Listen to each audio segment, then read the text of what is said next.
السلام علیکم، امید ہے کہ سب خیریت سے ہوں گے۔ آرکیٹائپ یا آرکیٹیبل کرٹیسزم پہ ہم بات کرنے والے ہیں ہماری اگلی ویڈیو میں۔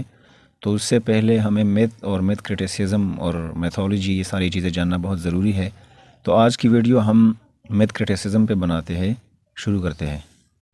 دوستوں، میتھ کرٹیسزم کو جاننے اور سمجھنے سے پہلے ہم نے میتھ جاننا ہے کہ میتھ کسے کہتے ہیں، بہت زیادہ ضروری ہے۔ اور انگلش لٹریچر میں آپ کو بہت سارے میتھس ملیں گے، اور بہت سارے اسٹوڈنٹس جو ہے انہوں نے یہ سنا بھی ہوگا کہ میتھ کرٹیسزم کسے کہتے ہیں، یا پھر گریک مائتھولوجی وغیرہ وغیرہ۔ تو یہ چیزیں ہیں۔ اصل میں میتھ جو ہے یہ ایک فوک لور جنرا ہے۔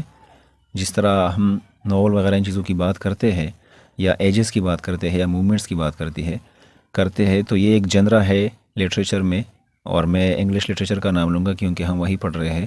اور یہ جو جنرا ہے اس کو فوک لور کہتے ہیں۔ فوک لور کا مطلب یہ ہے کہ جو کہانیاں، جو چیزیں ہمارے معاشرے میں جنریشن ٹو جنریشنز آ رہے ہیں، ہمارے پردادا نے دادا کو جو کہانی سنائی ہے وہ ہمارے پیرنٹس کو آئیں گے، پھر اس سے ہمیں ٹرانسفر ہوں گے۔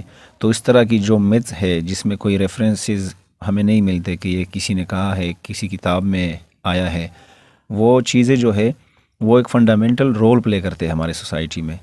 جس طرح بہت سارے ہیں، آپ گریک میتھولوجی میں جائیں، جو گوڈ اور گوڈیسز ہے، جو سیمی گوڈ ہے یا ڈیمی گوڈز ہے، وہ بہت سارے انگلش لٹریچر میں آپ کو ملیں گے، اوڈیپس میں یا ان قسم کے ڈراماز میں۔ تو وہ جو میتھ ہے یہ حقیقت پہ مبنی ہو یا نہ ہو، لیکن یہ ہم جنریشنز سے، ایک جنریشن سے دوسرے جنریشن چلے جاتے ہیں، اور اس لیے اس کو فوک لور جنرا میں میتھ کو بھی ڈالا ہے۔ اگر آپ غور سے دیکھیں میتھس کو، تو میتھ جتنی بھی ہے، جس بھی مذہب میں، جس بھی معاشرے میں پائے جاتے ہیں، اس میں یا تو گاڈز ہوں گے، یا گوڈیسز ہوں گے، یا ڈیمی گاڈز ہوں گے، یا سپر نیچرل ہیومنز ہوں گے۔ سپر نیچرل ہیومنز سے مراد یہ ہے کہ کوئی ہی بڑا طاقتور یا ایسا بندہ جو ہوا میں اڑ رہا ہوتا ہے یا بہت پاورفل ہو، اس طرح کے کریکٹرز اس میں ہوں گے۔ اور اس کے علاوہ یہ جو میتھس ہمیں ملتے ہیں، یہ اکثر رولرز جو ہمارے ہوتے ہیں وہ ہمیں پہنچا دیتے ہیں، وہ اس پہ بہت زور دیتے ہیں، یا پریسٹ جو ریلیجیس لوگ ہیں وہ ہمیں پہنچانے کی کوشش کر لیتے ہیں۔ بہت سارے ایسے میتھس بھی ہے جو بہت کلوزلی لنکڈ ہے ریلیجن اور اسپریچولیٹی، ان چیزوں کے ساتھ۔ اگر آپ کسی لٹریری پیس میں میتھ کو دیکھیں گے، یا آپ اس پہ میتھ کرٹیسزم کریں گے، تو آپ کو جو لیجنڈز ہوتے ہیں کسی معاشرے کے، کسی ریلیجن کی، تو اس میں ہسٹری جو ہے وہ بہت زیادہ لنک کرتی ہوگی اس لیجنڈ کے ساتھ۔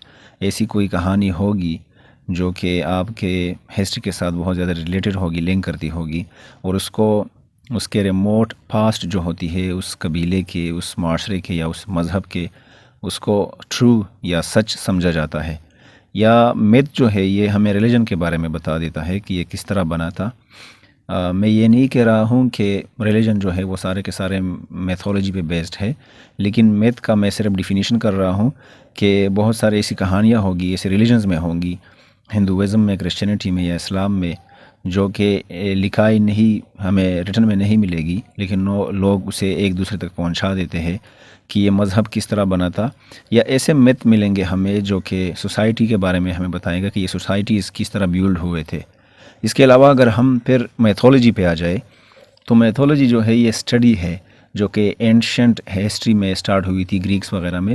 اور اگر کوئی لٹریچر کا اسٹوڈنٹ ہے انگلش کا، تو اسے بہت دفعہ انہوں نے یہ لفظ سنا ہوگا، گریک میتھولوجی میں، جس میں ہمیں بہت سارے گوڈز اور گوڈیسز وغیرہ مل جاتے ہیں، کہ ڈیفنی ہے، یا پھر کیورس ہے، بہت سارے گوڈز ہیں اس میں۔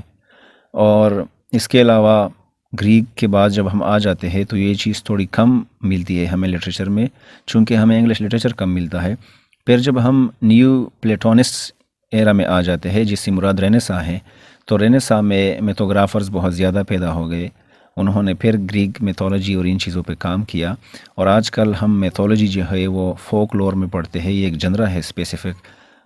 فلالوجی جو ہے اس میں پڑھتے ہیں، سائیکالوجی میں پڑھتے ہیں، اور اینتھروپولوجی وغیرہ، ان سارے برانچز میں ہم میتھولوجی کو پڑھتے ہیں۔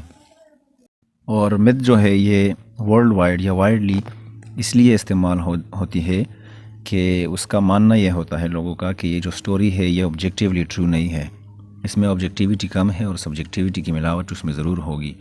کیونکہ آپ کسی بھی کہانی کو سچی تب تک نہیں مان سکتے جب تک اس کے کوئی ٹھوس ثبوت نہ ملے آپ کو، اور آپ ایسی کہانی جو کہ کہانی کے ذریعے آپ تک پہنچ جائے، آپ کے کسی سینئر نے آپ کو سنائی جو کہ ایک کہانی ہے اور اس نے بھی ایک کہانی کی طرح آپ کو سنائی، so this is something very much different, کہ آپ اس پہ بلیو کریں، اس میں آبجیکٹیویٹی نہیں ملے گی، آپ کو سبجیکٹیویٹی ہی ملے گی۔ تو اب اگر ہم ایگزامپلس پہ بات کریں کہ میتھس کے جو لیجنڈری فگرز ہے یا میتھولوجی میں جو میکس ہے وہ کون کون سے ہے، تو آپ لوگوں نے اوڈیسیس سنا ہوگا، اوڈیسیس جو کہ ایک اینشنٹ گریس کا ہے۔ بی وولف کا نام آپ لوگ سب نے سنا ہوگا، بی وولف جو کہ اینشنٹ انگلش میں ایک فیمس لیجنڈری پرسن ہے، فگر ہے، جس پہ ایک پوری کی پوری پوئم آ گئی ہے، لکھی گئی ہے۔ کنگ آرتھر کا آپ لوگوں نے سنا ہوگا اولڈ انگلینڈ میں، یا پھر اس طرح کے دوسرے میتھولوجی ہمیں ملتے ہیں۔ تو اب اگر ہم اپنے لیکچر کو وائنڈ اپ کرنا چاہے تو ہم میتھ کرٹیسزم پہ بات کر رہے تھے، اور مجھے امید ہے کہ میتھ کی سمجھ سب کو آ گئی ہوگی یہاں تک۔ تو اب اگر ہم کسی لٹریری پیس میں میتھس کو دیکھتے ہیں، میتھولوجی کو دیکھتے ہیں، اس پہ ہم کرٹیسزم کریں، انالائز کریں، اپریشیٹ کریں، تو ان سب کو پھر ہم میتھ کرٹیسزم کا نام دیں گے۔ اور اس کو جو کرٹیسزم ہوگا اس پہ آپ نگیٹیولی اسے لے جائے یا پازیٹیولی لے جائے، یا اسے کسی بھی طرح سے آپ جو بھی شکل دے آپ اسے، آپ اس کرٹیسزم کو میتھ کرٹیسزم کا نام دیں گے۔ اس کے آگے کی ویڈیو میں ہم انشاءاللہ آرکیٹائپ یا آرکیٹیپل کرٹیسزم پہ بات کریں گے، لٹری کرٹیسزم پہ۔ تو تب تک کے لیے اپنا بہت سارا خیال رکھیں۔ Thank you very much.